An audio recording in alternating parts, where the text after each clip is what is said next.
ಪ್ರಚಾರವನ್ನ ನಡೆಸ್ತಾ ಇದ್ರೆ ಇದರ ನಡುವೆಯೇ ಡಿಕೆ ಶಿವಕುಮಾರ್ ಅವರ ಆಪ್ತನ ಮನೆ ಮೇಲೆ ಐಟಿ ರೇಡ್. ಡಿಕೆಶಿ ಆಪ್ತ ಕೆಂಪರಾಜು ನಿವಾಸದ ಮೇಲೆ ಇನ್ಕಮ್ ಟ್ಯಾಕ್ಸ್ ಅಧಿಕಾರಿಗಳು ದಾಳಿಯನ್ನ ನಡೆಸಿದ್ದಾರೆ. ಕನಕಪುರ ರಸ್ತೆಯ ವಾಜರಹಳ್ಳಿಯಲ್ಲಿರುವ ನಿವಾಸ. ಯುವ ಕಾಂಗ್ರೆಸ್ ಚುನಾವಣೆಯಲ್ಲೂ ಕೂಡ ಸ್ಪರ್ಧೆ ಮಾಡಿದ್ರು ಕೆಂಪರಾಜು. ಗ್ರೆನೈಟ್ ಉದ್ಯಮಿ ಕೆಂಪರಾಜು ಡಿಕೆ ಶಿವಕುಮಾರ್ ಅವರ ಆಪ್ತ ಬಳಗದಲ್ಲಿ ಗುರುತಿಸಿಕೊಂಡಿರುವವರು. ಇದೀಗ ಕೆಂಪರಾಜು ಅವರ ಮನೆ ಮೇಲೆ ದಾಳಿಯನ್ನ ನಡೆಸಿ ಅಧಿಕಾರಿಗಳು ಶೋಧ ಕಾರ್ಯವನ್ನ ನಡೆಸಿದ್ದಾರೆ. 2 ಇನೋವಾ ಕಾರ್ನಲ್ಲಿ ಬಂದಿದ್ದಾರೆ ಅಧಿಕಾರಿಗಳ ತಂಡ. ಒಂದು ಕಡೆ ಮೋದಿ ಅಬ್ಬರದ ಮತ ಪ್ರಚಾರ, ಮತ್ತೊಂದು ಕಡೆಯಲ್ಲಿ ಕರ್ನಾಟಕದ ಪಾಲಿಗೆ, ಕಾಂಗ್ರೆಸ್ನ ಪಾಲಿಗೆ ಚುನಾವಣಾ ಚಾಣಕ್ಯ, ಸಂಘಟನಾ ಚತುರ ಅಂತ ಕರೆಸಿಕೊಳ್ತಾ ಇರುವ ಡಿಕೆ ಶಿವಕುಮಾರ್ ಅವರ ಆಪ್ತನ ಮನೆಯ ಮೇಲೆ ಐಟಿ ರೇಡ್. ದೃಶ್ಯದಲ್ಲಿ ಗಮನಿಸ್ತಾ ಇದ್ದೀರಿ, ಇದೇ ಕೆಂಪರಾಜು ಅವರ ನಿವಾಸ. 2 ಇನೋವಾ ಕಾರ್ನಲ್ಲಿ ಬಂದಿರುವ ಐಟಿ ಅಧಿಕಾರಿಗಳು ಸದ್ಯಕ್ಕೆ ದಾಳಿ ನಡೆಸಿ ಪರಿಶೀಲನೆಯನ್ನ ನಡೆಸ್ತಾ ಇದ್ದಾರೆ. ಗ್ರಾನೈಟ್ ಉದ್ಯಮಿ ಜೊತೆಗೆ ಯುವ ಕಾಂಗ್ರೆಸ್ ಚುನಾವಣೆಯಲ್ಲೂ ಕೂಡ ಸ್ಪರ್ಧೆ ಮಾಡಿದ್ರು ಕೆಂಪರಾಜು ಅವರು. ಇದೆಲ್ಲದಕ್ಕಿಂತ ಮಿಗಿಲಾಗಿ ಡಿಕೆ ಶಿವಕುಮಾರ್ ಅವರಿಗೆ ಆಪ್ತರು. ಇದೀಗ ಐಟಿ ರೇಡ್ ನಡೆಸಲಾಗಿದೆ ಕೆಂಪರಾಜು ಅವರ ನಿವಾಸದ ಮೇಲೆ. ಬೆಂಗಳೂರಿನ ಕನಕಪುರ ರಸ್ತೆಯ ವಾಜಾರಹಳ್ಳಿಯಲ್ಲಿರ್ತಕ್ಕಂಥ ನಿವಾಸ.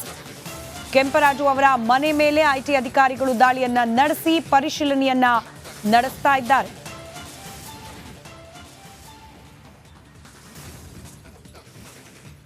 ಚುನಾವಣಾ ಸಂದರ್ಭದಲ್ಲಿ ನಡೆದಿರುವ ರೇಡ್ ನೋ ಡೌಟ್ ರಾಜಕೀಯ ವಾಕ್ಸಮರಕ್ಕೂ ಕೂಡ ವೇದಿಕೆಯಾಗುವ ಸಾಧ್ಯತೆ. ಮತ್ತಷ್ಟು ಡೀಟೇಲ್ಸ್ ನಮ್ಮ ಪ್ರತಿನಿಧಿ ಅಜಯ್ ನೀಡ್ತಾ ಹೋಗ್ತಾರೆ. ಅಜಯ್, ಇನ್ಕಮ್ ಟ್ಯಾಕ್ಸ್ ಅಧಿಕಾರಿಗಳು ಅಂತಂದ್ರೆ ಆದಾಯ ತೋರಿಸ್ಕೊಂಡಿದ್ದಕ್ಕೂ ಅಲ್ಲಿ ಲಭ್ಯವಾಗ್ತಿರೋದಕ್ಕೂ ವ್ಯತ್ಯಾಸ ಇರಬಹುದು ಅನ್ನೋ ಸಹಜ ಅನುಮಾನ.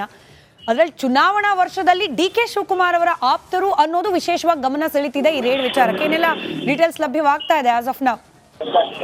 ಸ್ಮಿತಾ ರಂಗನಾಥ್, ಅಂದ್ರೆ ನೀವ್ ಹೇಳಿದ್ದು ಖಂಡಿತವಾಗ್ಲೂ ನಿಜ. ಯಾಕಂತಂದ್ರೆ ಏನು ಕಾಂಗ್ರೆಸ್ನವರ ಆರೋಪ ಏನಂತಂದ್ರೆ ಬಿಜೆಪಿ ಅವರು ಇಲ್ಲಿ ಯಾವಾಗ್ಲೂ ಕೂಡ ರೇಡ್ ಅನ್ನೋ ಒಂದು ಅಸ್ತ್ರವನ್ನ ಬಳಸ್ತಾರೆ ಅಂತ ಹೇಳಿ ಯಾವಾಗ್ಲೂ ಕೂಡ ಆರೋಪವನ್ನ ಮಾಡ್ತಿರ್ತಾರೆ. ಸೊ ಅದಂತೆ ಈಗಾಗ್ಲೇ ಅದಕ್ಕೆ ಒಂದು ಮೂಲವಂತೆ ಈಗಾಗ್ಲೇ ಡಿಕೆಶಿ ಮತ್ತೆ ಡಿಕೆ ಸುರೇಶ್ ಆಪ್ತ ಆಗಿರುವಂತಹ ಕೆಂಪರಾಜು ಅಂತ ಏನಿದ್ದಾನೆ, ಈತನ ಮೇಲೆ ಈಗಾಗ್ಲೇ ಏನು ರೈಡ್ ಆಗಿರುವಂತದ್ದು. ಅಂದ್ರೆ ಅವರ ಮನೆ ವಜ್ರಹಳ್ಳಿಯಲ್ಲಿರುವಂತಹ ಕನಕಪುರ ರಸ್ತೆಯಲ್ಲಿರುವಂತಹ ವಜ್ರಹಳ್ಳಿಯಲ್ಲಿ ಇರುವಂತಹ ಅವರ ಮನೆ ಮೇಲೆ ಇವತ್ತು ಮಧ್ಯಾಹ್ನದ ಹೊತ್ತಿಗೆ ಏನು 2 ಇನೋವಾ ಕಾರ್ನಲ್ಲಿ ಬಂದಿರುವಂತಹ ಐಟಿ ಅಧಿಕಾರಿಗಳು ಫುಲ್ ಸರ್ಚ್ ಅನ್ನು ಕೂಡ ಈಗಾಗಲೇ ಮಾಡ್ತಾ ಇರುವಂತದ್ದು. ಅಂದ್ರೆ ಈ ಏನು ಕೆಂಪರಾಜು ಏನಿದ್ದಾರೆ ಅವರು ಈ ಕ್ರಸ್ಟರ್ ಆಗಿರ್ಬೋದು, ಮತ್ತೆ ಬೇರೆ ರೀತಿಯಾದಂತಹ ರಿಯಲ್ ಎಸ್ಟೇಟ್ ಆಗಿರ್ಬೋದು, ಮತ್ತೆ ಬಿಲ್ಡರ್ ಅಂತಾನು ಕೂಡ ಅನ್ನಿಸ್ಕೊಂಡಿದ್ರು ಅಂತ ಹೇಳಿ ಈಗಾಗಲೇ ಗೊತ್ತಾಗ್ತಿರುವಂತದ್ದು. ಇನ್ನು ಮಧ್ಯಾಹ್ನದಿಂದನೂ ಕೂಡ ರೈಡ್ ಐಟಿ ಅಧಿಕಾರಿಗಳು ಕಂಟಿನ್ಯೂ ಮಾಡಿರುವಂತದ್ದು.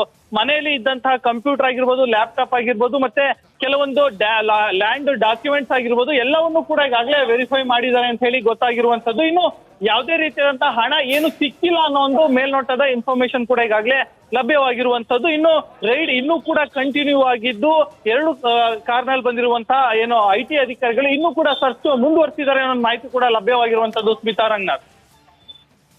ರೈಟ್, ಧನ್ಯವಾದ ಅಜಯ್ ಮಾಹಿತಿಗಾಗಿ.